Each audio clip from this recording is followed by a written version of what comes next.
Start record. Good. So I think we're ready to go. All right. I really don't have a grand entrance. I really don't have anything interesting to offer right away for you guys. But the very first thing I want to do is, it may sound strange, but I'm going to thank you for being here, right? It's like Elliott Hulse puts out all this cool shit for us to benefit from for free, and I'm thanking you. Part of the reason why I'm thanking you is because you guys allowed me to fulfill my mission. I'm in my river. I've spoken about rivers before with you. This is my river. I feel good doing this, so I receive just as much benefit serving you as you receive benefit from the ideas that I share with you guys. About the non-job campaign, it's obviously if you're here, you're familiar with it, but I'll give you a quick history of why I decided to do this, and then we'll get right into questions and answers, because I think that's the best way to keep this ball rolling. When I started the Elliott Said What channel, I started fielding questions, and I noticed a recurring theme. Young people, high school, college, even guys my age, who, first of all, haven't figured out what they want to do with themselves, what they want to be when they grow up. And it's an interesting question, because living in the economic machine that we do, we're molded to believe that we need to become somebody that is a cog in the machine. And they're very good cogs, and there are cogs that aren't so good. So you're valued based on the size or the profitability of your cog, because the more you make, the more taxes you can pay. And, so you got doctors and lawyers and things like that generally would make a lot of money, and everybody's urged to do this. And I get a lot of kids that their parents want them to go and do these things. And then they complain to me that, Elliott, this is what I'm told I should do. This is what my parents, teachers tell me I should do.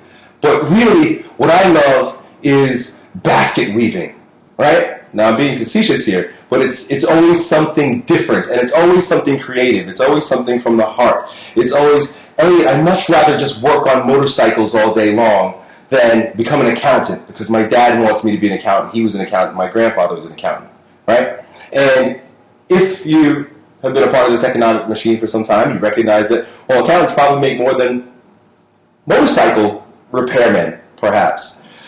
But, so that's the dilemma. That's the very first dilemma that I see so many people dealing with, and I'm always answering questions with regard to that. And because of that recurring theme, I decided, you know what? These kids need to know the truth. That we live in a brand new day and age. We live in a cultural revolution that is happening right under our noses, and we don't even realize it. The economy is not getting, the economy is getting worse, obviously. I mean, they're just trying to destroy the dollar. Another $16.4 trillion Obama's asking for Congress to pass. It's crazy. So the economy is tanking. But what's emerging as it's tanking is a new economy, a creative economy, an economy of connecting with people throughout the world. Before we started here, I saw that some of you guys are from Norway. Where were some of the other places? Canada. Canada is no big deal. But all over the world. I mean, you guys are coming from all over the world. We're living in a global economy of creativity. And the capacity for earning a great living, doing just what you love, whatever it is, I promise you, because of the eyeballs that you can attract to yourself or to your idea, because of the internet, you can earn a great living, right? A great living. And I'm not talking about making millions and millions of dollars. I don't make millions and millions of dollars. But you can put food on your table and have plenty left over by sharing your unique speciality with other people.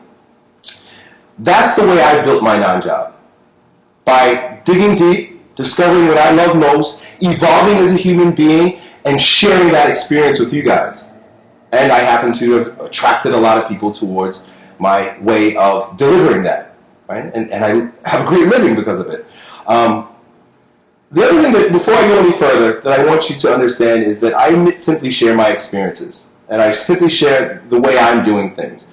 The term non-job is not limited or defined merely by information, ideas, and the internet. I was telling my friend Tico, who's here right now, that I have a friend who's a waitress, and she loves being a waitress. If I try to convince her to do otherwise, she'd slap me in my face and say, "No, Elliott, you don't understand. I love doing this. I get up every single day and I can't wait to see my customers that come in on a daily basis and serve them and make them laugh." And she really, really loves being a waitress. Being a waitress is her non-job. The idea is that she's found something that she loves and she can get up every single day and do it, and it's not an effort. It's not a job. The word J-O-B, job, it's kind of like an effort to have to do something you'd really rather not do. But when you get up and you do what you want to do on a daily basis and you're glad, you're grateful, I'm thanking you for letting me do this, right? You know that you're in your river and that you have your non-job. So that being said, I'm not trying to convert everybody into an internet publisher or anything of that nature. It's just that the only non-job I could share is the one that I do. So that's the one that I share with you guys. So I'm going to stop ranting because I kind of lost steam there. And we're going to open up. I'm just going to go, here, check it out. I can't read everybody's questions, so I'm going to kind of flip to this. Tico's my assistant helping me out here right now. And I'll try to get whatever question I see first and give you my experience as an idea with regard to it. So I'm going to get started with,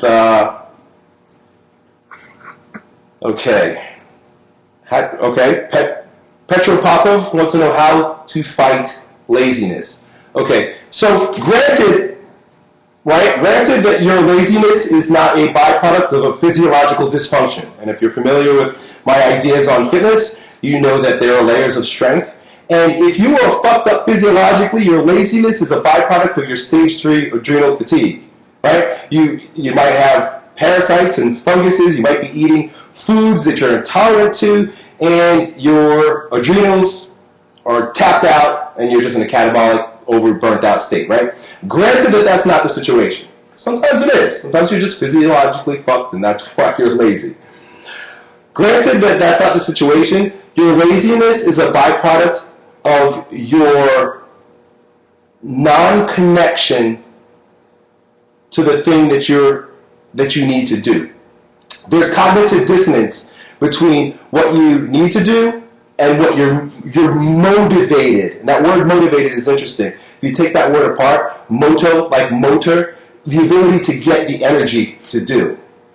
And a number of those, the reasons why you will not become motivated to do the thing that you're supposed to do is procrastination.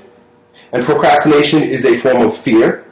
So your laziness can be can be tracked back to a particular fear. I don't know what that fear is. To call yourself laziness is to label the most external manifestation of what's happening internally.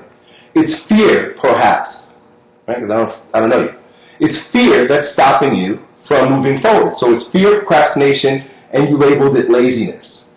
Fear is what stops us from doing and destroys us in every way, shape, and form, in every capacity. It's self-sabotage. And it's not always our fault. You've been conditioned with fear. Just watch the television. Listen to most people. They live their lives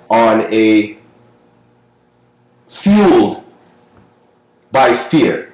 And if what you want to do, if the thing that you have set up for you is big, right? Let's say, for example, if you respond as I'm talking here, let me know. But let's say, for example, you like to play the acoustic guitar. But you've been told that that's a waste of time and you need to go and do something else that's more profitable.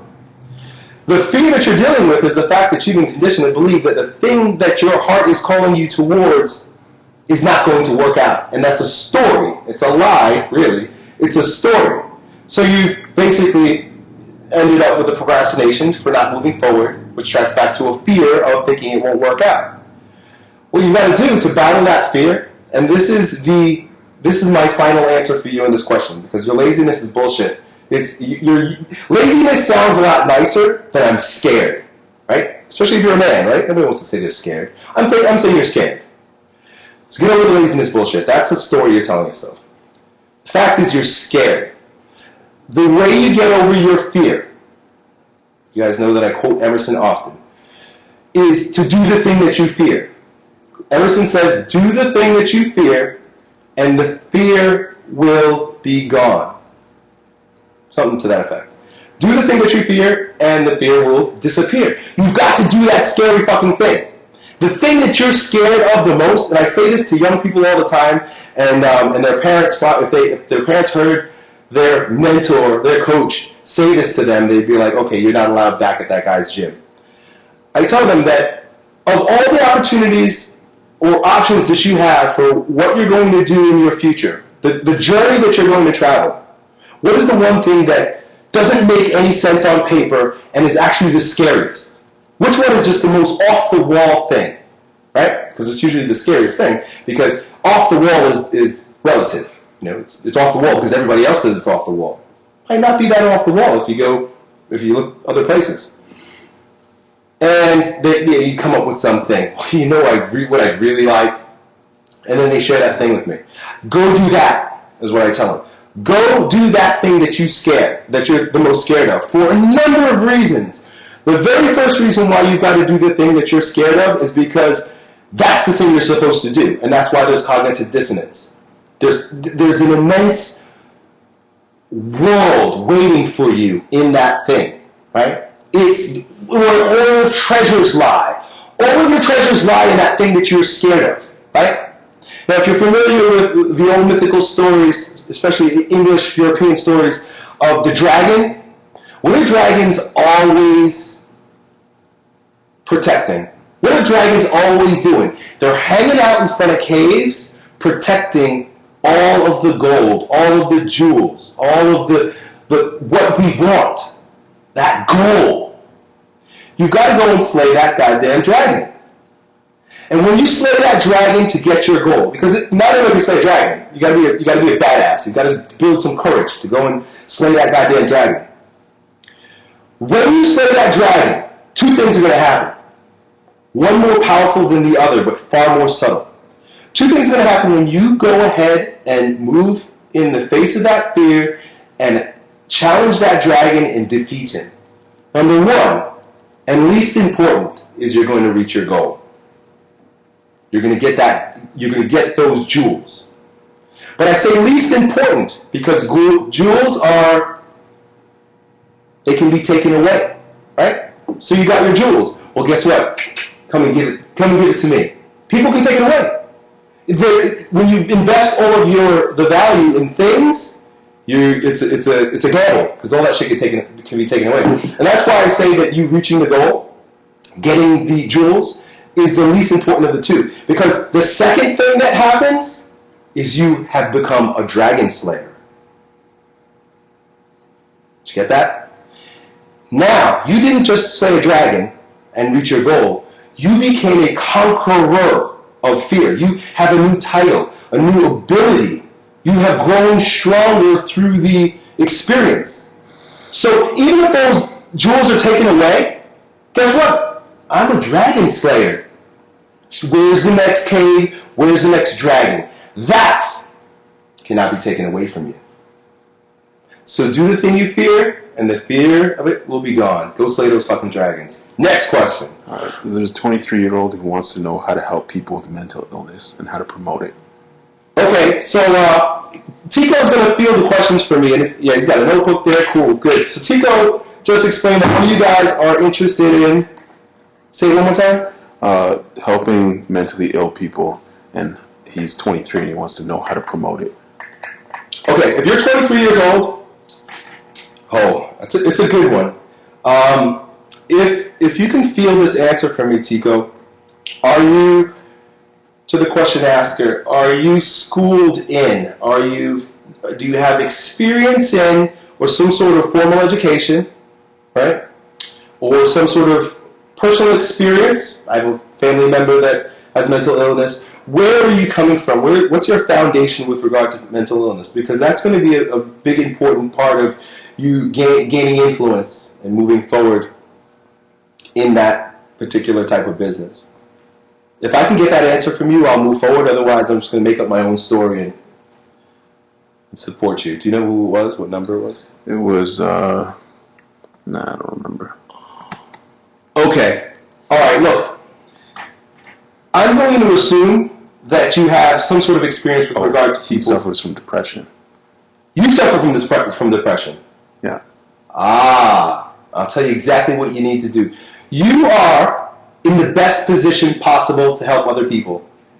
Even better than if you said, my mother has depression, or I studied depression. You have depression. And why that is so important and why that is so powerful is because you're going to overcome depression and you're going to show other people how. Do you understand? You having depression is a challenge that you were given not only for yourself, and this is for everyone. This is for all of us who have challenges and who doesn't. You are given challenges not only for yourself, but so that you can show other people how you overcame those challenges. If you don't overcome depression, you not only lose out on your own, it sucks. You live a life of depression. That sucks.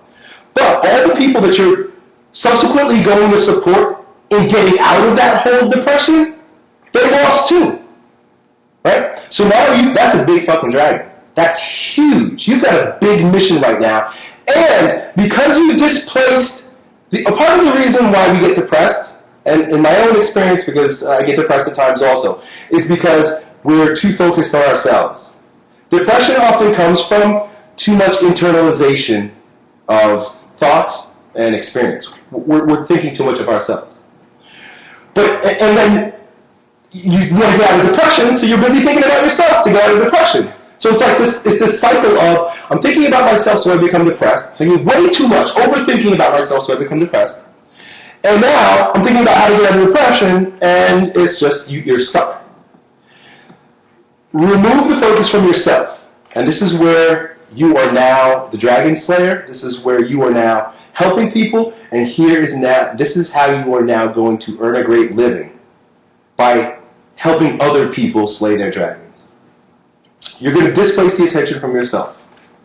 You're going to think about all the people that you're going to help get out of depression. You're going to spend your time and your effort. And the minute you start thinking about yourself, get over yourself. Get over yourself completely. And think about creating an avatar. Think about little Cindy Pop Warner, right? Who's 18 years old and is suffering from depression because she had some certain experiences and such and such. And she can't leave her room. You can empathize with her because you have depression. She can't leave her room. She's got all the windows and shades down, and she's rocking in the corner, and her life sucks. And you can empathize with her because you know what that feels like. Think about her, right? Think about her and put yourself in her shoes. And imagine if someone like you were able to show her out of that ditch that you were once in. Hey, Susie, you tap her on the shoulder. I say tapping on the shoulder, but we do it virtually. You tap Susie in the shoulder and say, hey, look, I know what it's like to be depressed. In fact, I spent 4 years of my life depressed, and I'm only coming out of it in the past 6 months. But I can tell you there's hope. I can tell you there's hope, and I've got a formula for you. I got a step-by-step formula that's going to support you in getting out of this depression, because I want to see you succeed the way I have. But first, let me tell you how much of a loser I was. Let me tell you my depression story, and you tell her your story. And as you're telling your story to her, she's nodding her head, she's feeling more connected to you, she's realizing she's not alone, she's coming to know, like, and trust you. And now with the influence that you've garnered by sharing your experiences and being sincere, and you can't fake sincerity. I'm saying there's no tricks in this. This is all Elliott Hulse telling you, be 100% sincere in your efforts to support her. You then show her the road. Now, as far as monetizing that, there are 101 different ways that you can monetize that. If you're looking to earn money, well, then create a website that's dedicated to information on getting out of depression, and then sell advertising space to all the natural remedies for getting out of depression. Meditation, become an affiliate for meditation CDs, become an affiliate for nutrition supplements that help you get out of depression, because those are going to be very helpful to you. Part of getting out of depression is making sure that your body's nourished. You can become an affiliate for all of these different things. You can write a book. And I'm not saying you need to create a $200 product that your depressed person could never be able to afford because they're fucking depressed. But you can create a simple Kindle book that you charge $10 for, that accounts your experiences, that you can sell, that will put a little bit of food in your mouth, and then reach our ultimate goal of helping more people with what you're passionate about. You know, we're here because we realize that we need to earn a living. We all need to earn a living. We need to find a way to make money, and we don't want to be a slave to a means of earning an income, especially when it takes up all of our time and drains us of our vital resources. I understand that. But one of the things that we've got to do is lay the groundwork.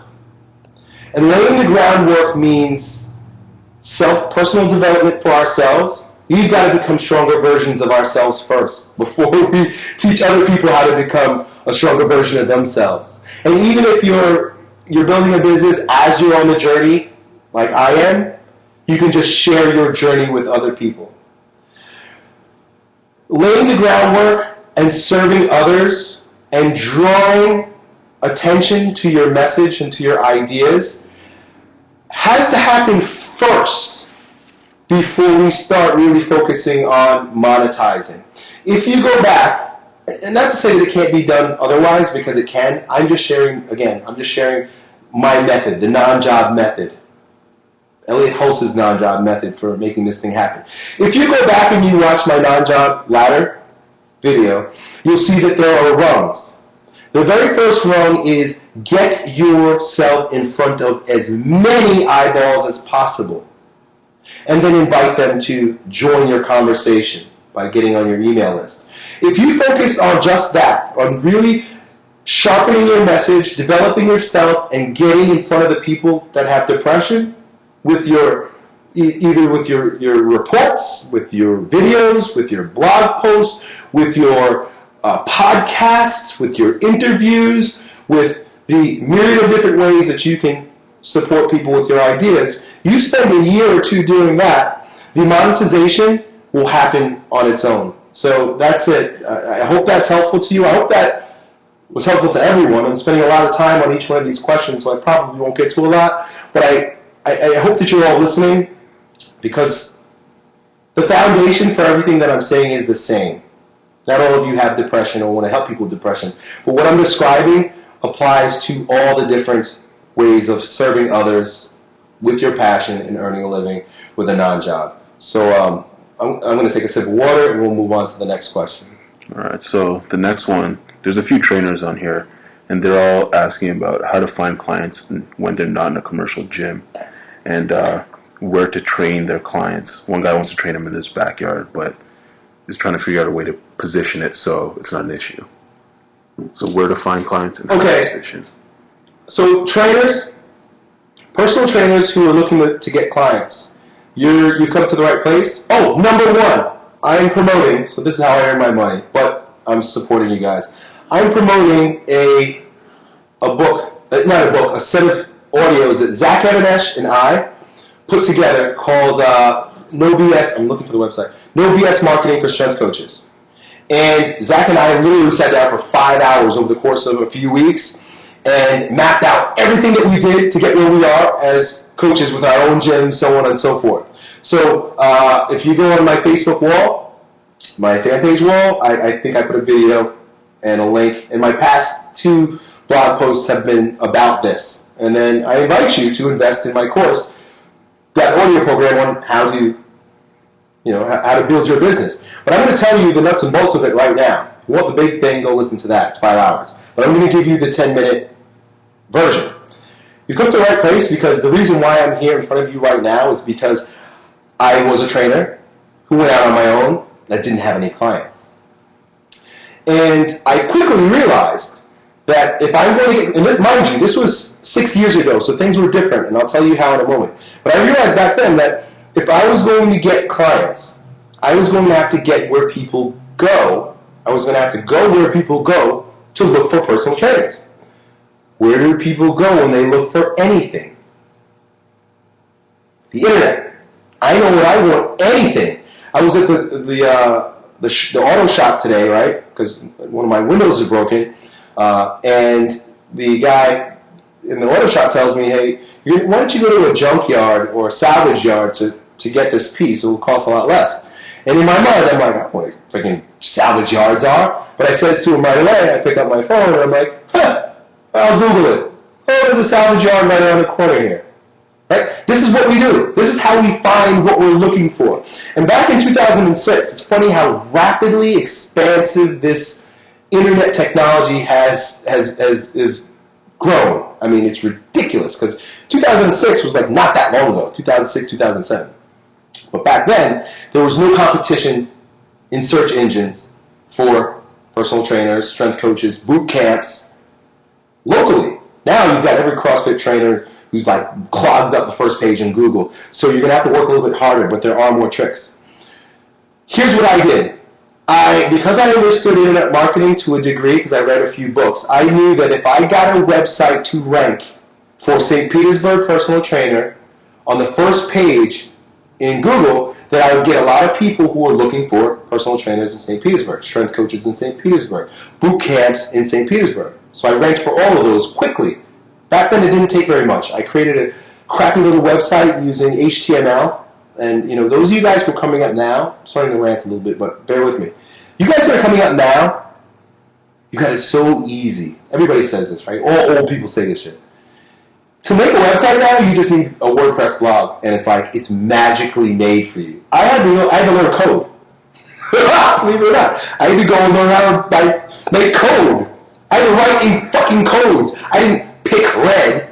I had to go figure out that red is 0007482, right? So I'm starting to rant. But anyway, so I created a website that ranked very quickly, and write this down. This is what I did. This is the most important part of getting more clients, and it is the most important part of this entire non-job, using the internet non-job adventure. I cannot beat this home more than enough. Get this through your skulls, all of you. You've got to create a website that captures people's contact information. Either their phone number, their email address, or their mailing address. I created a website that gathered people's phone number, email address, and contact information. That's all the website did. I had a picture of me at the top because there was no YouTube back then. And next to the picture of me, it said, "Hey, I'm Elliott Hulse. I'd like to be your personal trainer. Here are some of my qualifications. I think I can help you. Put your information in the form below, and I will contact you for a free session." Free in big block letters. Why would anybody give that up? Why would anybody pass that up? Now, back in 2006, there weren't too many trainers savvy as they're becoming now, because you got big mouths like me teaching everybody this shit. Bedros Keuilian and stuff like that. So what I was doing was revolutionary. And on a daily basis, I get 4, 5, 6 people contacting me with their name, email address, phone number, and mailing address. Here's what I did. The very first thing I did was I took their email and put on my autoresponder email list. Right? I'll teach you guys about this technically later on. And what that did was I took their email, put it on the list, and I had automatic 12 emails that went out that taught them, that showed them how cool I was. Basically, I gave them articles written in the email about fitness. Hey, did you know that if you exercise for 30 minutes a day that you will burn more? Shit like that. And so the very first thing that happened was they got an instant email, and they started getting emails from me every day. I haven't even called them yet, right? I usually wait about 24 hours. What that did was instantly skyrocketed me to an expert status, right? Really didn't matter what certification I had, even though I had lots. Really didn't matter if I went to graduate school or not, and I did. What mattered was, hey, this guy is sending me some really good information. In fact, I think that I really like him. I think that he might be able to help me. Then they get a phone call from me, because I got their phone number, saying, hey, this is Elliott Hulse. Thank you so much for filling out my form. I'd love to support you in any way I can. In fact, I've got a free moment next week if you'd like to come in. You know what the person says? Hey, Elliott, yeah, I've been reading your emails. It's really great. You know, it got me thinking. So this person is talking to me like they already know me because I use the internet to garner influence with my ideas through email. I'm so happy this is being recorded because you guys need to listen to this shit like 10 times. So when I called them, they already know me. They were expecting my call when I called them. Hey, why don't we set up an appointment? They come in, but before they come in, they get a postcard in the mail thanking them, and then reminding them of their appointment. So say their appointment is Friday. As soon as you're off the phone with them, I already got their mailing address. I write a handwritten letter, postcard, I had a bunch of them. I mailed it out to them saying, it was great talking to you today. I'm so happy that you signed up. I'll see you on Friday. Make sure you bring a bottle of water and wear your sneakers tight. Yeah, it's bullshit like that. They get it. So they got that. They got the phone number. They're getting emails from me. They show up on Friday. And this is why I stopped having to do sales presentations. This is why I stopped having to sell personal training. Because they show up on Friday with their checkbook in hand. Elliott, like I'm ready. You've already showed that you're knowledgeable and you can help people. And in those emails, I put testimonials. You've called me in a very professional way, timely, and showed yourself to be worthy of my money. And I got that postcard. Thank you so much for that. You're a thoughtful person. When they show up at the gym, I put them through a 20, 30-minute workout. Now they feel what they already perceive, what they've already sensed, that I'm awesome, and they want to hang out with me forever and give me all their money. And then at the end of the session, I simply say, hey, do you feel like this could help you? Is this something that you'd be interested in? Yeah, obviously. Well, here are my rates. And all I would do is explain it's $400 a month to come 3 times a week or whatever your rates are. And that was it. I never had to sell personal training ever again. That's the formula. That's the formula for all of this. Right? And the reason why I know how to do what I do through the internet now is because I still use the same formula. It's the same freaking formula. You get in front of people's eyeballs, you get their contact information, you speak with them, you share your ideas with them, and then you make an offer. And by the time you make an offer, it's a no-brainer. Right? If you've ever purchased anything from me or anybody else on the internet, 9 times out of 10, at least this is the way it is for me, I don't even read the sales presentations. Like the sales pages, right? If I know I want something from somebody, I'm not going to read it. I'm scrolling right down to the buy now button, and it's like, whatever it costs, I already know, like, we're cool. I know what you got. Bang, and I buy. Right? You want that. You want to be in that situation. So I hope that was helpful for you. You asked about, I know one of you may have asked about training people in your backyard. Hey, it should be a no-brainer for you to go and invest in the course that I just told you about. Either go to Zach Evanesh's blog or mine, because guess what I tell you? I teach you how I started training people out of the back of my van at local parks and ultimately am where I am today 3, 4, 5 years later. Zach Evanesh started training people in his garage. So he and I decided, we were like, look, man, we've got a lot of people that follow us, that know, like, and trust us, that are trainers that really want to know how to do what we did. Why don't we teach them? And that's why we created that. So this sounds like a commercial, but $5 worth of audio with me telling you how to do that, it's the type of investment you probably want to make. So that's it. Let's move on and take a sip of water, and we'll move right along. All right. There's a guy who started a web designing website, and he's trying to figure out the best way to get paid online, not through PayPal.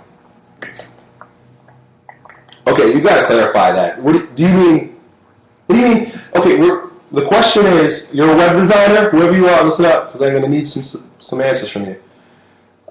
Tico explained that you're a web designer and you want to know the best way to get paid online without PayPal. So I'm not sure if your question is how do I get customers and clients, or is it what is a good merchant? I think it's a second. Account. What's a good merchant?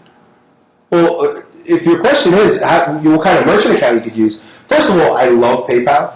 If you've got a problem with PayPal, I'd like to know what it is. In fact, I'm not going to say this out loud.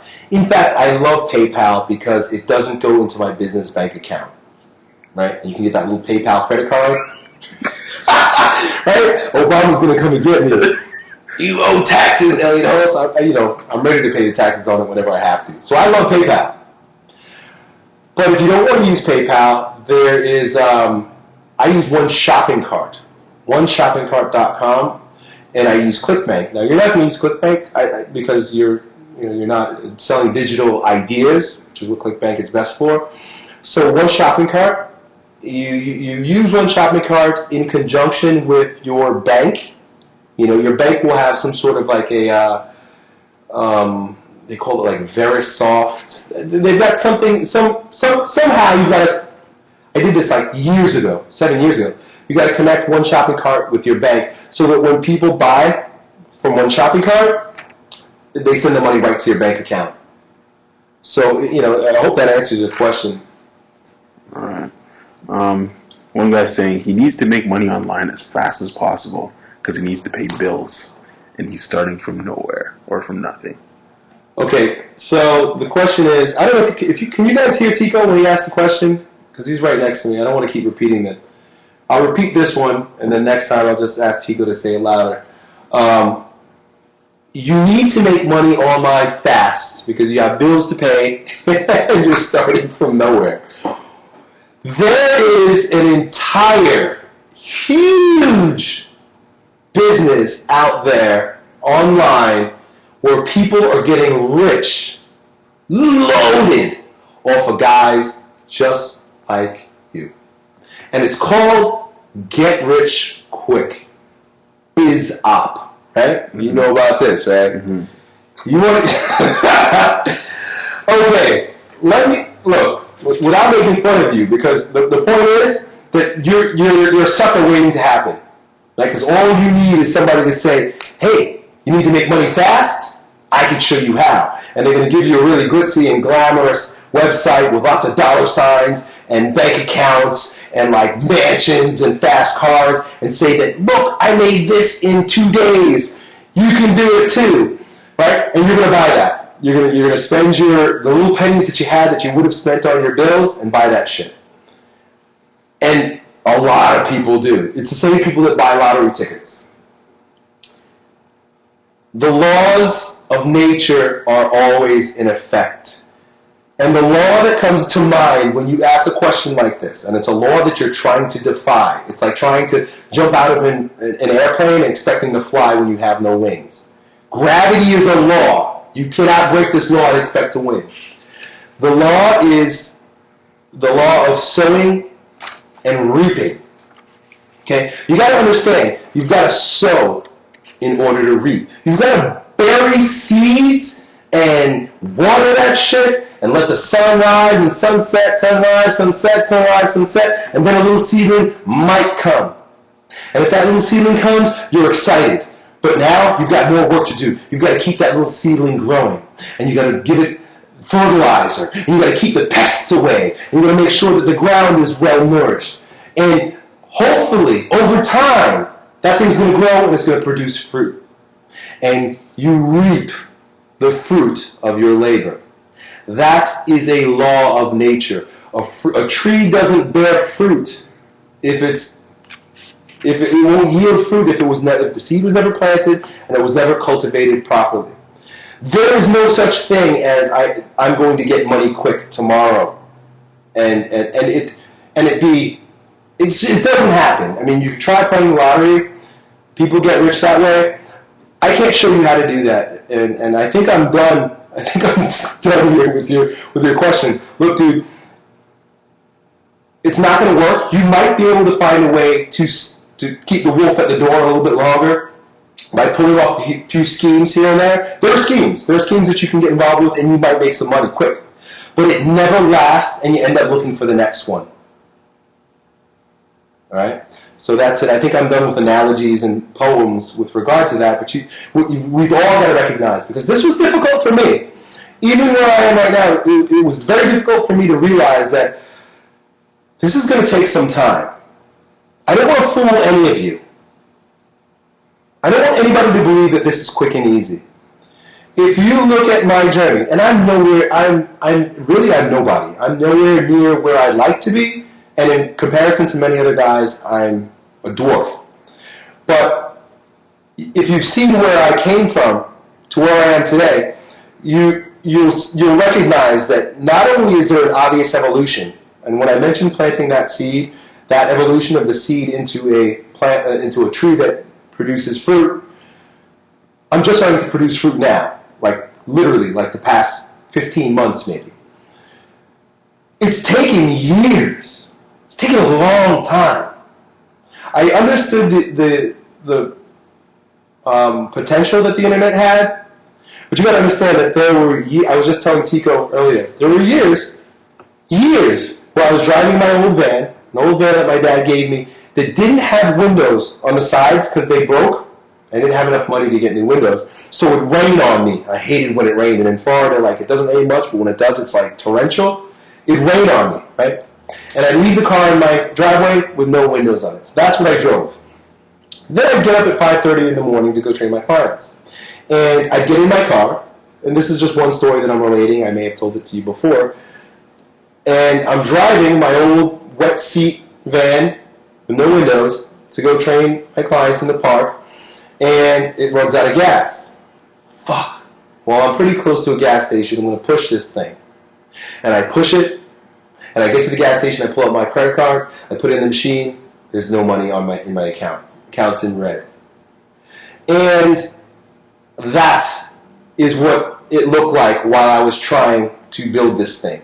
I don't tell you this for sympathy. I don't tell you this for pity. I tell you this because I need you to gain a perspective on what requires. Right? My story is extreme. I even had children at home. My story is extreme. But what it requires, the type of courage, consistency, and patience that it requires to make anything meaningful and long-lasting happen. And what you want, what all non-jobbers want. If this is not what you're not signed up for what I'm about to say, then you don't belong here. What we want is to build something meaningful and long-lasting. You're really building a legacy in many ways. Your non-job is who you are. So we've got to look at it with that long-time perspective. I'll be doing this till the day I die, but to embark upon a journey that ends when you end means that the ball will roll slow, especially in the beginning. That's it. No quick and easy. Done. All right. Next one. There's a few high school students who are wondering whether they're too young to get started with a non-job. Okay, high school students that want to know if you're too young to get started with your non-job. My daughter is 8 years old, and I've been teaching her non-jobs for the past 3 years. In fact, my daughter's first non-job, she's had a few, right? And I call them non-jobs because she doesn't have to do them, but she, like, there are things she wants that she wants to save up money for, and she's very creative and ingenuitive, right? Is that a word? Ingenuitive? Yeah, sure. My daughter Isabel has been doing non-jobs, and like I told you, from the time she was about 5 years old. And the very first one was she was painting pictures on canvas paper. And I decided I'm going to buy a website. I actually created a Tumblr. I bought isabelsart.com, and I got a Tumblr account, and I put her art on there, and then I put a little PayPal button on them, and I think we charged maybe $20 for each. And she had to write a story about each piece of art. So stories are very important. You may have heard me say this in other videos. So I was like, sweetie, let's take your pieces of art, and you'll write a story about each one, and then we'll put up a little button, and whatever money you earn will go towards I think she wanted to buy a Kindle at the time, or something of the effect. And I took that, and we emailed it to all of our friends. We emailed it to her uncles, my brothers, to grandma, and obviously, the only people that bought were family members. Her uncle, my brother, bought one. I think my mom bought one, and maybe one of my aunts bought one. So she made, $50 or $60. But the point was that I was teaching her and showing her that it doesn't require any special knighting. It doesn't require any special education to take what you love, share it with other people, and ask for a competence. Right? Is that a right word? Sure. I like words. I'm a words guy, so I love words anyway. Ask for a competence, right? Ask for compensation. Compensation. In return. So to answer your question, obviously that answers your question. You're not too young. But what I do see amongst a lot of you guys, and although I'm not participating all the time because I'm doing my own stuff, but I want to support you guys. Although I don't participate a lot in the non-job Facebook group, and I'm not making that many videos, I'm watching you guys. I'm seeing what you guys are doing, and one of the things that I'm seeing. And this is okay because you've got to practice. You've got to start somewhere. What I'm seeing is a lot of you guys are younger. You've got good ideas. You're experiencing life, but you're wanting to give advice where even if you're smart, you're still 15. You're still 17. And unless you're like Kid Genius, and it's like, whoa, like Doogie Howser or some shit. You don't know what that is. It's Doogie Howser MDs? No. Unless you're like a Kid Genius, you're probably not going to garner too much attention. You might be great, but you're probably not going to garner too much attention. And I think part of the reason why you might be doing it that way is because you see me doing this. And it's just, and I got to be honest with you, first of all, not everybody likes my ideas. And second of all, it took me a while for people to actually want to listen to me. I'm a bit eccentric, a little loud, a little weird, say some strange things, do some weird things. So it's taking me a while for people to be like, this guy might be onto something, right? And I've got experiences, right? I've pushed my van in the dark, in the rain, and so I've got shit to share because I've been through some stuff. I'm 33. Not that I'm super old and wise. But in high school, you've got to take a different approach. And like I said in the beginning here, there's no formula for what your non-job should look like. So look for other ways to serve people other than writing blog posts or making videos. I know some of you guys are graphic artists. Get very good at your graphic arts and make Facebook memes with them and get people to share them. Now you're drawing attention to a thing that you can do without having to make yourself the feature. You don't have to feature yourself. I think that's really what I want to get at. You don't have to feature yourself to create a non-job. It could be a thing that you're doing.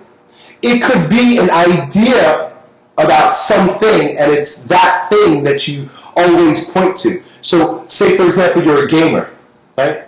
This is a term that's new to me. You're a gamer. You like playing video games, right? And you're really good at the zombie killer game, right?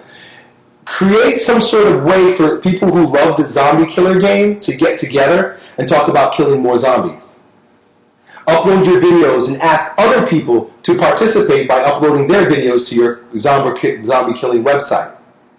Create zombie killer forums where everybody can share their codes, secret codes, and different ideas about killing zombies. What you've got to do is bring people together around a particular idea. It doesn't have to be around you.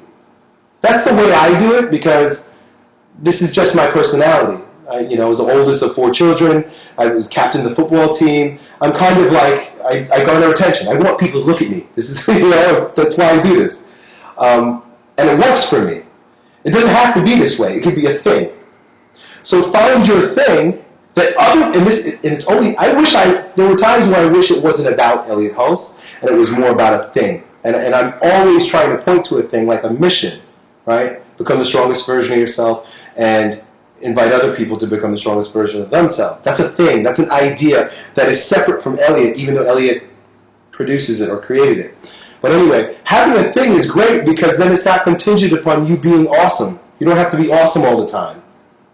And you just find, and the other thing is, if it's a thing, there are probably people that already like that thing. Right? There are gun enthusiasts, right? And more specifically, there are particular type of gun enthusiasts, right? People who like Smith and Wesson. Smith and Wesson enthusiasts. And there are websites. I guarantee you that if you go look for Glock enthusiasts, you will find websites, YouTube channels dedicated to Glock enthusiasts. And somebody who is a tribal leader, but not necessarily having all the eyes on them, decided to take the tribe, draw them in, and create a community around the Glock gun, right? And what he now has the opportunity to do, because he got all the people on his first rung of the ladder, is he can sell advertising on that site. He can become an affiliate for things that those people might like. Hey, if you like guns, you probably like bullets, right? Well, I found this vendor who has the best bullets for blowing shit up. And you work with that vendor, and you end up you say, hey, look, can I get, or he'll even come to you. Hey, all the Glock enthusiasts are hanging on your website. I'll give you 15% for every box of bullets these people buy. You go and you find other people who are serving them, and you can earn money that way, advertising dollars. Do you see? Or you take the best of Glock enthusiasts' ideas in your forum that you created and you've been watering for the past 3 years. You take the smartest guys in there and you do interviews with them, right? Man, there are about 4 guys in this forum, and they are brilliant about Glocks. I mean, they know how to take them apart, put them together, blah, blah, blah, whatever, right? Do an interview with them. Record 5 hours of interview with these guys, and then offer it to your list. Offer it to the people who are on that are following you. Say, hey, look, I took Bob Jones, and then you give them a biography, Bob, John, and then the other guys, right? All right? We spoke, we sat down, and they revealed their secrets on how to care for and maximize the power of your Glock. We recorded it, and we'd like you to have it for a small investment of $35. Now, if you don't think that is worth $35, consider that these guys have been traveling to gun shows for the past 18 years and have, between them, over 100 years of experience and knowledge and understanding with how to care for these Glocks. And for $35, you can have everything that they know. Right? Did you see what I just did? You see the picture that I just painted for you? Now go do it. You see? So I don't even remember where we started here. So that's it with that. Huh? All right. Next one's how to find a mentor. How to find a mentor? Very easily. Read books. Right? So here's the thing. This is very important as a student, like you are. If you're looking for a mentor, you're a student of some sort. But also as a non-jobber. Very important. This is a very profound journey I'm going to take you on. As a student, from the perspective of the student, and when I say student, think customer, right? Because everything comes down to the dollar. On both ends, customer or provider of service. That's how this machine works. This is actually how life works, is the exchange. We used to exchange pigs and chickens and goats. Now we exchange Federal Reserve notes that are worth nothing and becoming more and more inflated and worth less and less as the day goes by. But anyway, it's this exchange. So recognize that that's always an undercurrent. Now, as a student, what you want to do is go out and find resources that support the ideas that you'd like to cultivate. Right? So, for example, if you've been following me in my fitness and my philosophy, you know that I'm very much enrolled in this idea of body psychology. I fucking love it, right?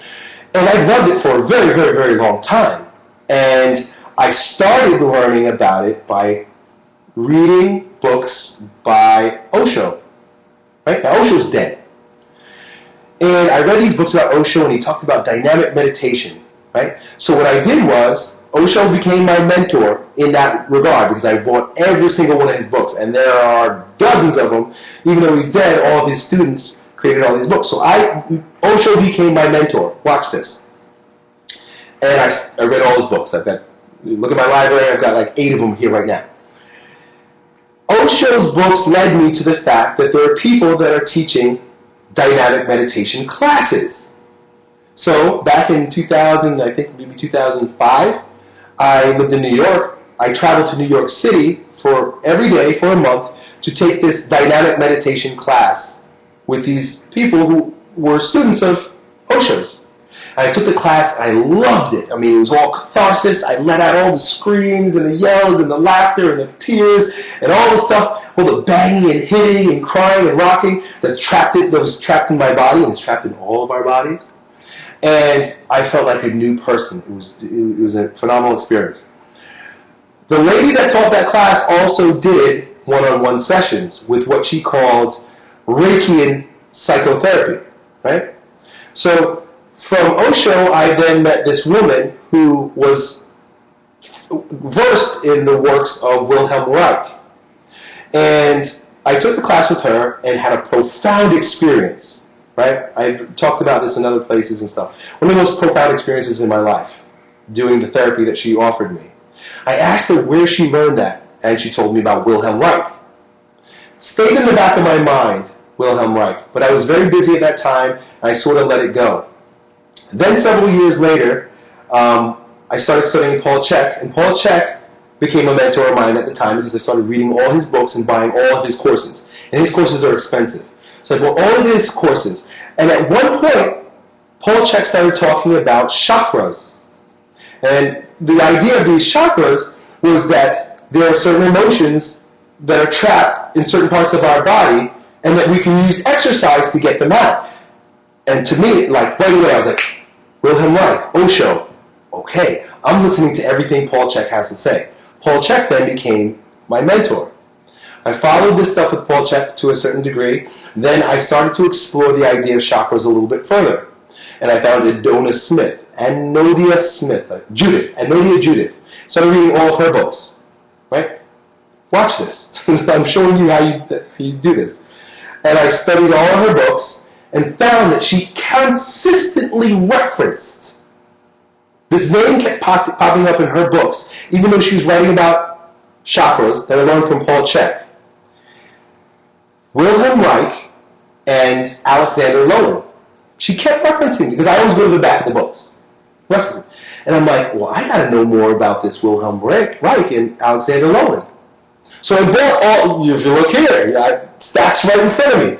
I bought all of Wilhelm Reich's books and all of Alexander Lowen's books. And if you follow my YouTube, my Facebook, I'm always posting up pictures from the books that I'm reading. And usually it's Lowen, because I'm in love with Lowen's work right now. So, I'm studying all of Lowen's work, and I find that all of his books have been published through a website called Bioenergetic Analysis, Bioenergetic Press. I go to Bioenergetic Press, and I find that there is a man behind the publication of all of Lowen's works. And he's also the owner of the business, but he's also a bioenergetic therapist. Alexander Lowen's form of body psychology is called bioenergetics.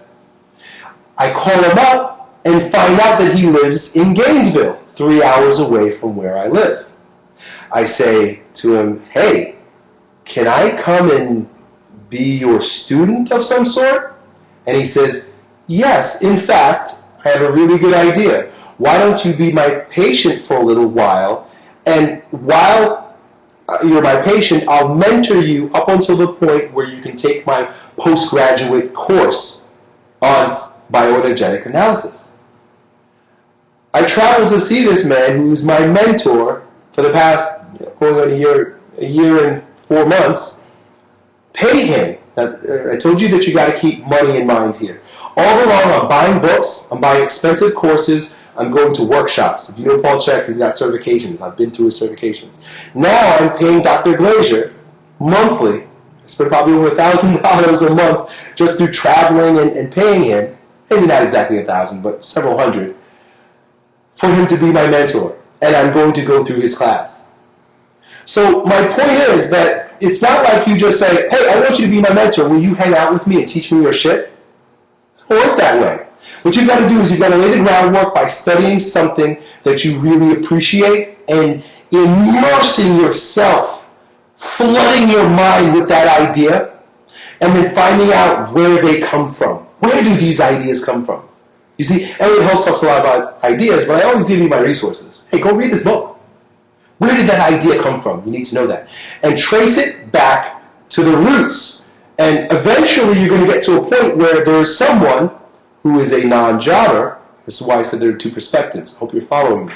A non-jobber who's going to say, hey, yeah, I'm really good at this shit. In fact, I've got a certification course. And I've got a mentorship program that you're invited to join at a particular price. No one is going to become your mentor for free. Because anybody who has something to share also values their time very much and is in great demand. You've got to understand that. So when you get to that point, realize that, well, I'm ready to invest in the man himself. What do I have to pay you to hang out with you? And when I say hang out, I mean sit by your feet and learn. What do I got to pay you to do that? And you pay that price. Whatever you have to do, because that's the road that you need to know what that man knows. When you feel like I need to know what that man knows, that means you're ready to be his mentor. Do whatever you have to do to get at his feet. Okay? That's the student's path. That's the true student's path. Notice it had nothing to do with getting a graduate degree or a PhD or any of that bullshit. It has to do with a thirst for a particular form of knowledge, immersing yourself in that knowledge, and going back to the roots from which it came, and then throwing yourself at the feet of the man who can really give it to you. Because you can only get so much through books, videos, DVDs, courses. You've got to get next to that man. Okay? So I'm going to move on in a moment to what it looks like for a non-jobber in that same example, but I need to take a quick break. All right.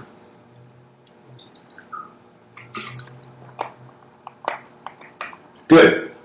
Now, you're the expert. You're the non-jobber. And when I say non-jobber, that means not someone who's trying to make money quick on the internet. You're the man who has something very powerful to share with people. You've got very important information that the world needs to know. You know that you can transform people's lives.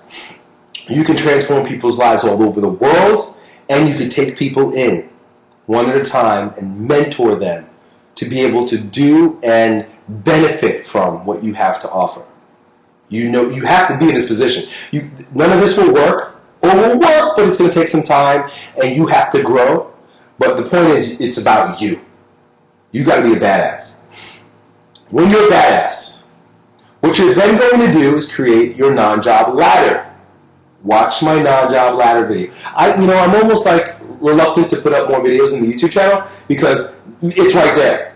Everything, like, honestly, that's it. It's right there. I started making the videos about how to write sales letters and stuff, and I'm like, no, it's not about sales letter. It's not about the AWeber. It's not, well, it is about that stuff, but that's very superficial compared to the roots. Watch the non-job ladder. What you're going to do as a badass is you're going to fill out your non-job ladder. You're going to go and create videos. You're going to write blog posts. You're going to do Ustreams like you see me doing right here. You're going to go and get in front of all of the eyeballs that you can. You're going to go and spread your message worldwide through the internet. Right? A lot of experts are experts, but they don't know what I'm sharing with you right now, so they're broke experts. Or they're not sharing this with as much people as they could. You got to spread yourself far and wide. Get as many eyeballs on you and what you have to share as possible. And it's not easy. It can't be done overnight. It's an evolution, and it's probably the hardest part of this ladder. The first rung of the ladder is probably the hardest. It is the hardest. Because you've got to develop a way to garner attention and to garner influence. And that takes time. But you've got to do that. That's the first rung of the ladder. Know how important the first rung of the ladder is. It has nothing to do with creating products, has nothing to do with creating certifications, has nothing to do with creating courses, has nothing to do with creating ebooks or Kindle books. It all has to do with, can I get enough people to say, yes, I want to hear what this man has to say or woman has to say. Once you do that, and while you're doing that, you're inviting those people up to the next rung of your non-job ladder. You're saying, hey, look, I know you like my videos. I know you like my blog post. But if you sign up for my email newsletter, or you sign up for my mail free, it's going to be free, my free newsletter, or if you RSS on my blog, whatever the case may be, you ask them to take that next step and say, and let it be known that, hey, I'm going to pay a little bit more attention to you. You get a little bit more of me than what just the masses get. The masses get my YouTube videos, and they hate me, they like me, it doesn't really matter. Curse me out, who gives a shit? But if you really like me, if you notice what my squeeze pages look like now, it just says, hey, do you like Elliott? Do you like his videos? Then cool, then sign up for his email. So basically I'm saying, are you ready to take it to the next level? All you need is give me your email address, and I'll give you better information than I offer these people in YouTube. Right? I'm going to give you a little bit more. It might be a little bit weirder because you're coming closer to me. Right? Because if I'm not weird enough out in front, I want to show you a little bit more of a weirder side of me. And those who are really influenced, those are people who really appreciate what you have to offer, are going to say, hell yeah, I can't wait to get your emails. I love your emails. Every day I open your emails. I can't wait. And this is what people tell me. You've got to do this. This all takes a lot of time, a lot of effort, a lot of focus.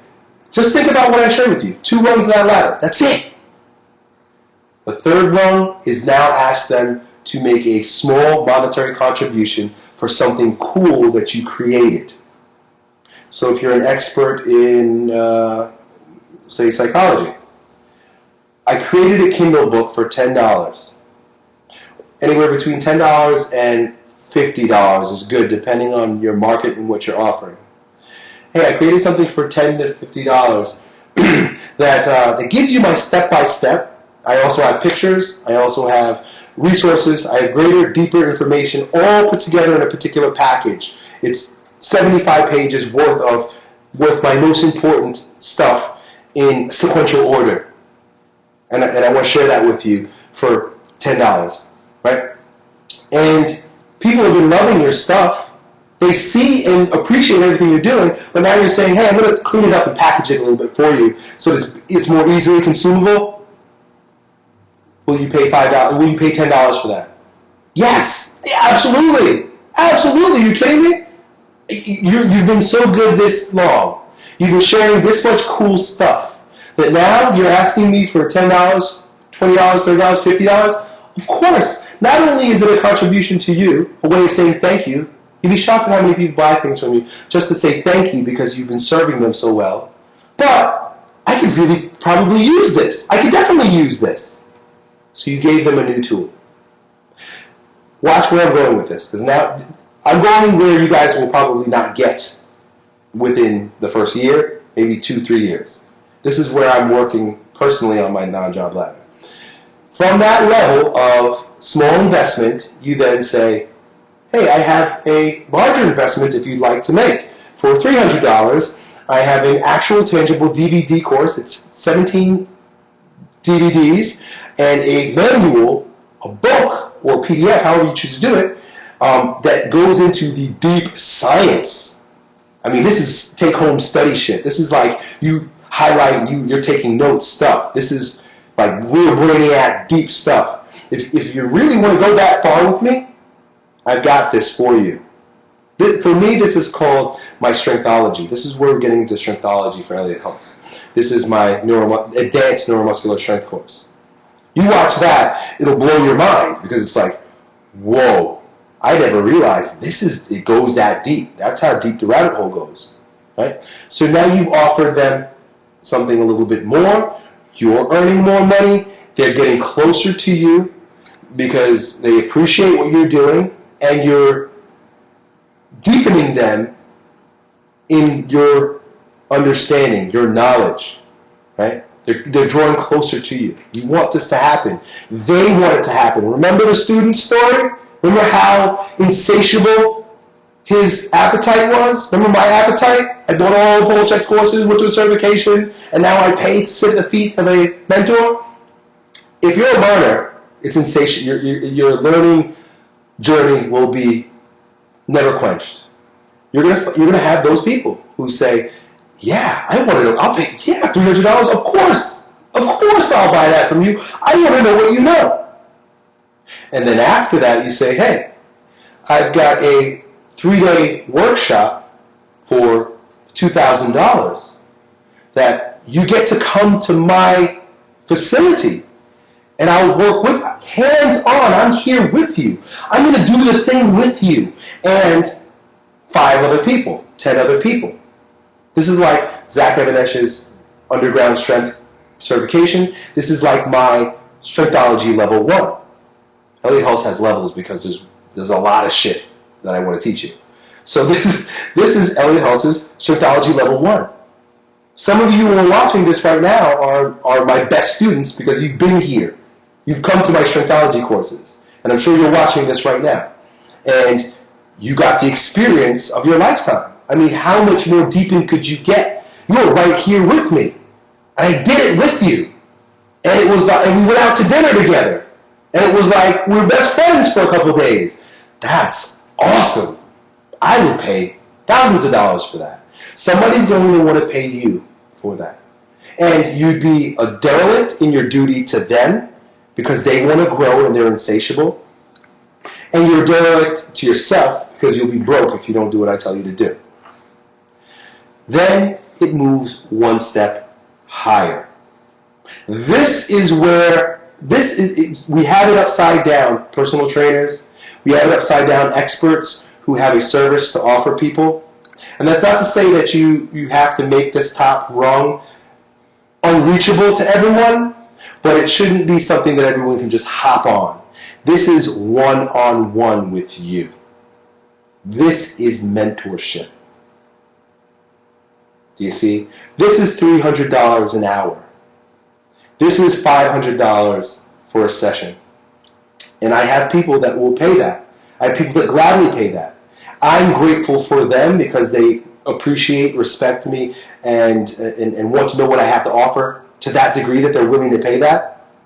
And they appreciate it because, guess what? Closed door. You and me. Sit down, mano y mano. What can I do to help you? Imagine that. As the student and as the mentor. As the student, I get to be one-on-one with the guy. Boy, I'd happily pay $500 an hour. Right? Even if I have to sell my truck, I want to know. There are people that are going to be that insatiable. I'm one of those people. I pay Dr. Glazier, like I said, $300 every time I go see him. Do you understand? And as the mentor, as the person that's offering the one-on-one service, I think I'm starting to reiterate, you earn a great living, but you don't have to take 1,000 clients. You don't have to take 10 clients. You could take 1 client a month or whatever the case may be. Because look at the entire ladder that you just built. You built an entire ladder where people are supporting your bad habit of eating and needing air conditioning and clothing, right? And you're supporting other people the way they want to be supported. This is the way this thing works, guys. And I'm going to show a bit of my frustration, and I'm going to be a bit irate here when I say that idiotic people who become frustrated with those of us who sell stuff are not only ignorant, because they will never learn. You don't learn, you don't get anything. Just like I said, you don't reap if you don't sow. You don't get any more at Elliott Hulse if you don't want to pay a little bit more. Right? You guys get this because I kind of this is charitable work for me. This is me giving back a little bit. But you don't get any more of me. You like my YouTube videos? Stay there. Right? Especially those who are upset because I asked you to sign up for my newsletter, my emails. That son of a bitch just wants to sell you shit. Right? Well, yeah, I'm going to sell you stuff because guess what? There are students that want to know what I know. And I'm happy to serve them in that way. Money is one of those issues that people have big hang-ups about. You've got to get over that, first of all. You got to get over it for yourself. You got to get over the fact that you got to ask people for money, because it's the way the thing works. Nothing happens if you're not open to receive. You can't give if you don't receive. You have nothing to give. I can't do what I do. See, I wouldn't be making this video for you guys. I wouldn't do anything if I didn't have food in my mouth. I'd be trying to put food in my mouth. But I have more to offer now because I have food in my mouth. I can buy nice equipment like this camera. I have 2 beautiful computers here and a big screen TV in front of me, so that I'm happy and comfortable to share more with you. The more money I make, the more of a resource I am to you. The more I grow. It's fuel for this fire. Money is a fuel for your fire, for changing people's lives. Get it! Get more of it! The thing is, don't be focused on the money. Notice that it's a tool. But get it. You gotta get it. Get over the fact that it's an evil thing, or it's a bad thing, or you're uncomfortable for asking about it. You need it to make this machine work. And the more of it you have, the more benefit you are to everybody else. Besides the government, who starts putting you in bigger brackets. Taking more of your shit from expanding the empire. Right? And ignore the ignorant assholes that don't get it. They're going to stay where they're at, working their 9-to-5s, being miserable, not realizing that they're greedier, they're more selfish than you would ever be, because they stay in their lazy-ass 9-to-5 and curse those of us who are going out and putting our life on the line, our ideas on the line, exposing ourselves, and in return ask for a small compensation so that we can continue doing the thing and continue sharing with you. All my money goes to my children's mouths and my being able to do this better. Goes to Dr. Glazier, goes to Dr. Kalish, it goes to Paul Chek, it goes to all the authors of the books that I write, that I read, so that I can keep doing this better. Do you see? I don't buy my wife Gucci bags, and we don't. Both of our cars are used and old. Mine is a 97. So I'm starting to rant now. I'm going to get to another question. I'm going to answer one more question. Oh, this got to be good tonight. So it's got to be a good one. Tico, take your time. Get a really good question. I'm going to answer one more. I know you guys probably want to keep me here all night. But what I do promise is that I'll do this again. I can't promise you the frequency that I'll do it, but I'll do it again because I enjoy this. I see the importance of this. These are ideas that are potent beyond belief, and I'd be selfish not to share this with you. And like I said, I'm doing this as charitable work. You know, my non-job, my fitness, my philosophy, my ideas with regard to the body and the mind, that's where I'm earning a comfortable living. So I'll continue to do this, you know. All right. Well, these two are sort of intermixed. So one person's saying they have too many ideas when it comes to their non-job. And then the other one is, how do you differentiate between what you give away for free and what you charge money for? Okay, I'll answer both of those, and Tico, remind me what they both are. I'm going to answer the second one first, which is, how do you decide what you're going to give away for free and what you're going to charge for? I'm going to caveat, before I say this, notice that there's an asterisk. What you're going to give away for free is everything. All of your best ideas. All of your best. Hold nothing back. You're going to give it all away for free. All of it. Asterisk. In what format? That is the difference between what people will pay for and what you give away for free. So, for example, I can only use myself as an example. In my YouTube videos, I'm willing to tell you anything. I'm willing to share anything with you. And if you realize like how big my mouth is, you realize like this motherfucker will just say anything. Right? If I can support you with an idea, I'll tell you it. I'll tell you my resources. I'm going to give you from the depths of my heart everything that I have when I answer those questions on YouTube. But it stops there. It stops right there. It's a 6-minute video where I read your question. I've never seen you before. I'm not really clear on what your question is, but I have an idea, and I'm going to take a stab at it. But I'm going to give you everything that I have from that perspective. You give it all. Again, this is just based on my model. And you give it all away for free. What happens next is you ask people, and this is, I'm bypassing the second rung of the ladder. I'm moving into the third rung because that's when you start asking for money. In the first and second rung, you do your best to give away as much as you can. You hold nothing back. In the third rung of the ladder, you change the format. So a lot of people, it's funny, they don't realize that this is my strategy. A lot of people email or comment and they're like, Elliott, your ideas are great, except they're scattered all over the place. You mentioned this here, and then you didn't finish it up, and I really wanted to know more about that. Your videos, you don't have them in categories, and things are just like, they're scattered all over. I love them, I want to keep watching them, I appreciate it, but it's all over the place. Right? And they come to me as if they're doing me a favor by saying, you know what you should do, Elliott? You should categorize it and make it easily consumable. Well, yeah, you're right. And I did do that. I created a video course about this one particular idea. And if you'd like to invest $35 in my 4-hour video course, well, there you have it. You see? And the information that's in that video course that you're selling is not any different than what you've said, right? For example, I'm giving you guys all this information for non-jobs. I'm giving it to you randomly. It's all random. I'm making a YouTube, I'm making a Ustream, and it's like, but I can't piece it together.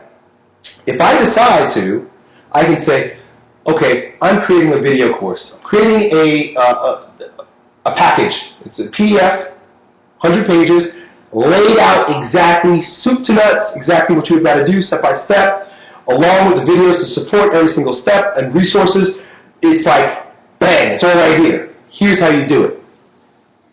And I say, would you pay $100 for this? Because it's all right here in a nice little package. And a lot of you will invest in that. Right? I'm not saying that I'm going to do that anytime soon. I mean, I don't even have enough time to make the products for my muscle building that I want to make. But if I did that, it'd be like, oh, what a relief. Because I can't watch another hour and a half Ustream where you answer questions for depressed people and talk about you're pushing your van. I want the juice and I want it packaged. So that's where you condense your ideas and you make it easily consumable. And you see where I'm going from there, right? Because the next step is, hey, I'm having a workshop at my facility where I'm now not only going, I didn't only just give you this outline and the step-by-step plan, but we'll do it together. And you charge a little bit more for that, a little bit more, and you move them up the ladder. Do you see? Do you see? So I don't hold anything back, and neither should you. When you're working on that first rung of the ladder, it really is setting the groundwork. It is tilling the soil and fertilizing it for your ladder to grow out of. You can't go cheap there. You can't skimp on that, right? And consider how a plant grows, right? Think about the soil of a plant. All the nourishment for that plant to grow, for that tree to grow, is there. It's all there, except it's dissipated throughout the soil. You plant a seed, and what happens? The seed starts drawing what it needs from the soil. It starts organizing the nutrients in the soil. Do you see? So the soil needs to be very well nourished. You've got to put your heart and soul into that soil. You've got to really put everything you've got into that soil, because for it to become organized in any powerful fashion, all the elements need to be there. Right? It starts to organize itself until it becomes more and more organized and produces fruit. And that's an analogy for the non-job ladder. If you look at the ladder, watch my video, you might even be able to see it behind me. Can you see it there? It's right there. The ladder is like a tree. I could call that the non-job tree. I can rewrite this. I love metaphors. The non-job ladder is a goddamn tree. and you got to really cultivate the soil. Spend your time there, guys. So that's it. And I'll take the last. All right.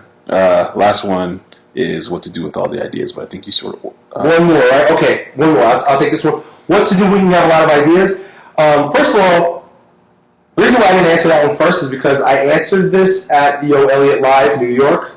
And you can go to my blog, hulsestrength.com, and probably on the second or third page, you're going to see all the videos for that. I answered this. I think it was one of the very first questions that I answered. And the answer that I gave there is going to be better than this one now because I'm getting ready to cut this off. What you've got to do is throw yourself into the stream of ideas.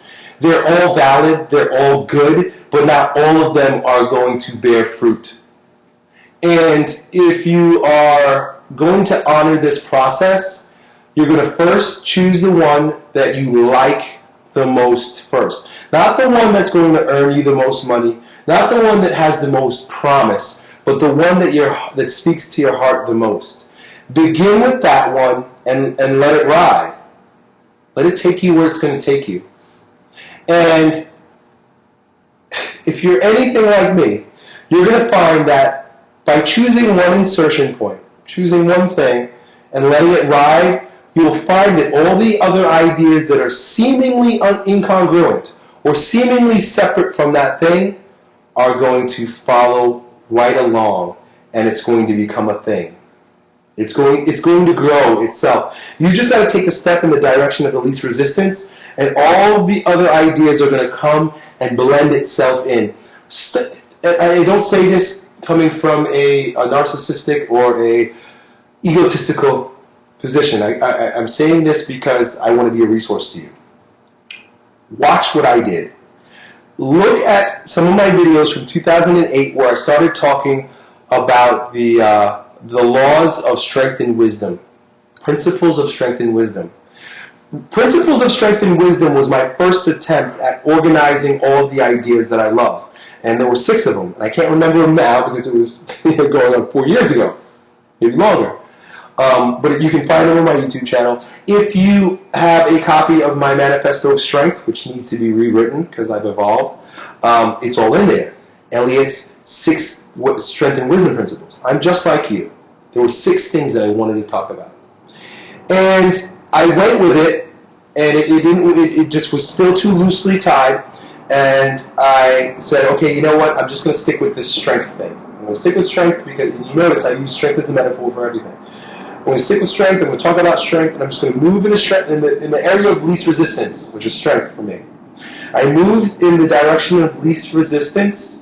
Everything came along and sort of organized itself into what you see today. And if you follow me and some of my ideas and the development of them, you're familiar with the term strengthology. Now I have 4, right? I got 4 layers of strength. And I've discovered, and I've had these conversations with my wife. I told Tico to interview my wife because she could give you some deep insights into how this whole thing happens. Those 4 layers of strength, I'm done. It's all organized because I've got neuromuscular strength, which I love. I've got physiological strength that I love. Energetic strength, which is all the psychosomatic, bioenergetic stuff that I love. And I've got presentable strength, which is this. Sharing the gift with the world. And I was able to, I'm satisfied now. That's it. I will spend, mark my word, I will spend the rest of the days of my life filling in each one of those layers of strength through my own experience, through my own knowledge, and sharing it with you guys.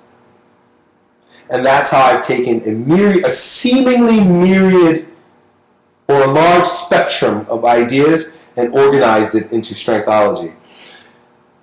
Again, everything that I offer you here is just merely my experience. I could show you what I did, how I did it, and hopefully it gives you some insight or ideas on either what you should do or what you can look forward to.